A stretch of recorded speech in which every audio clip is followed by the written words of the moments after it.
பிரபல நகைச்சுவை நடிகரும் பன்முக கலைஞருமான மதன் பாப் தனது 71வது வயதில் காலமானார். இவரின் வீடே வெறிச்சோடி இருக்கும் நிலையில் காணப்படுவதாகவும் எந்த நடிகரும் வரவில்லை எனவும் தற்போது வெளியாகி உள்ள தகவல் இணையத்தில் வைரலாகி வருகிறது. தமிழ் சினிமாவில் நகைச்சுவை மற்றும் குணச்சித்திர வேடங்களில் நடித்து புகழ் பெற்றவர்தான் நடிகர் மதன் பாப்.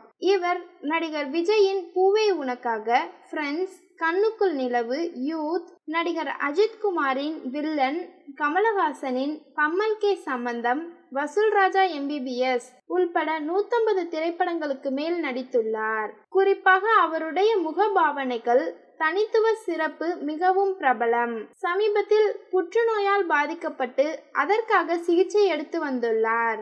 இந்த நிலையில் சிகிச்சை பலனின்றி மருத்துவமனையில் காலமானார். தனது வித்தியாசமான சிரிப்பால் மக்கள் மனதில் நீங்கா இடம் பிடித்த இவர் சினிமா நடிகர் மட்டுமின்றி தொலைக்காட்சி நிகழ்ச்சிகளிலும் பங்கெடுத்து வந்தார்.